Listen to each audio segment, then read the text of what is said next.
Oftentimes when you do a team meeting or classroom speaking or your weekly or monthly student venture meeting, it's really important to get back in touch with the students that you've had a chance to meet and been introduced to through that particular outreach or team talk or student venture meeting. One of the things that I think is important is to try to get back in touch with those new students as soon as possible.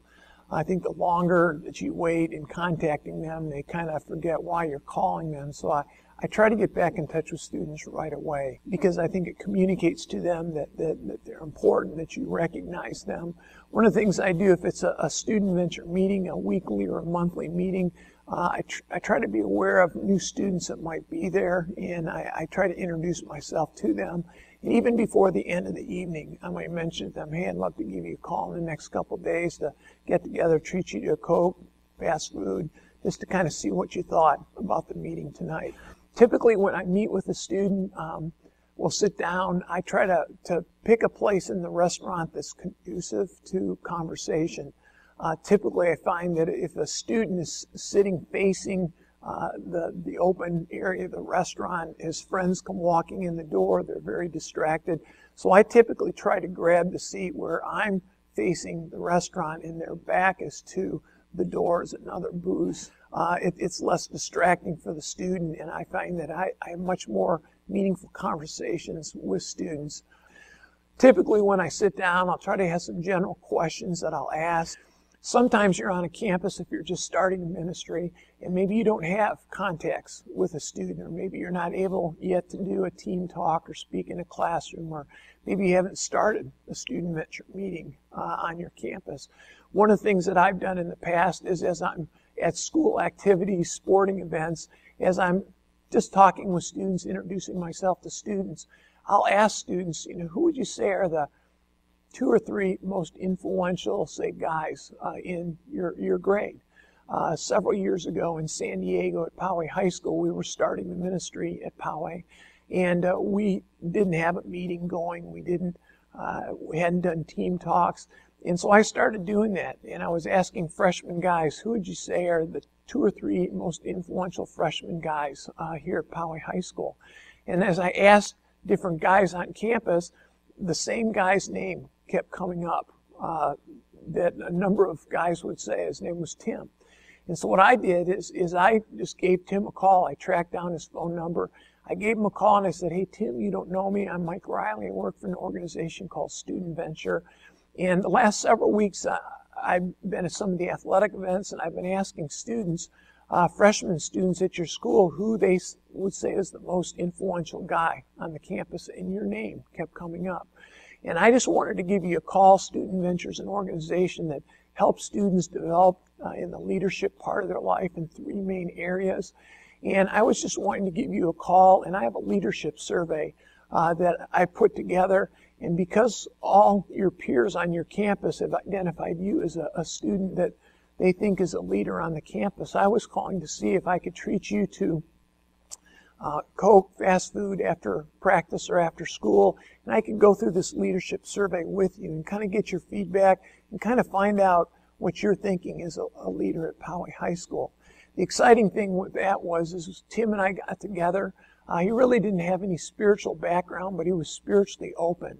And so as a result of the survey and some of the questions and the rapport that I was able to build with him, soon after that we did an outreach, a team talk with the freshman football team at his school, which he was on that team. And as part of the follow-up, I asked him if we could use his house to invite the guys who were interested back to start a freshman study. And Tim was open to that, and I think because of Tim's influence in the freshman class among the guys, I think we had a number of guys come to that follow-up to that outreach because of Tim and who Tim was and the fact that he was respected on the campus. So at the end of any outreach or even a meeting, a weekly meeting, we have comment cards. So a comment card is an index card size card that we have the students fill out at one of our meetings. It'll have their name on it, their address, all kinds of information, anything you need to get in touch with them. It'll also have on there boxes that they may have marked, something like, I want to talk more about this, or I accepted Christ at this meeting. And we give this to them at the meeting so that they can communicate to us what they want.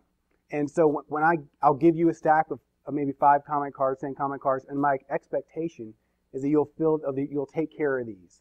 You'll connect with these students. So the rule of thumb is within 24 to 48 hours, we make first contact.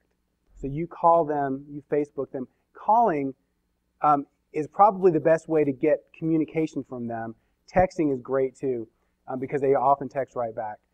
But we want to make sure that we connect with them. You are a student mentor representative. We want you to connect with them within 24 to 48 hours so that they hear, oh, when I mark that box, they care. They want to know. And then we want to get together with them as soon as possible, especially the people that marked, I accepted Christ at this meeting. If they mark that, we've got to jump on them. Satan wants to steal these jewels that God lays in our laps. And we want to connect with them as soon as possible. The next step is I would talk to them on the phone or be texting them and say, hey, I saw that you marked I accepted Christ at our last meeting. We want to get together with the people that did that and just talk about what that means and help them get involved. And we usually set up, I like to do it in groups. I get together with a bunch of guys. I say, hey, after school, 3:30 at Arby's, we're going to meet all the guys there. If you want to come, I'd love to have you. We try to get them together. It's a little bit more comfortable when they know it's not just some random adult they don't know and them. And so we try to get them together, talk about what it means to have faith in Christ, do basic follow-up. So the best way to initiate follow-up is at the outreach meeting.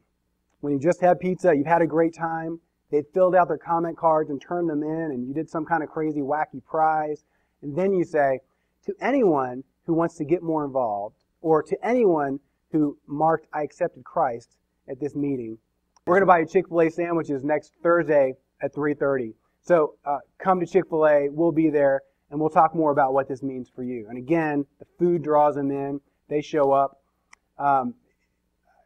And then your phone call that you make the next couple of days just serves as a reminder to get them there and to continue to build a relationship.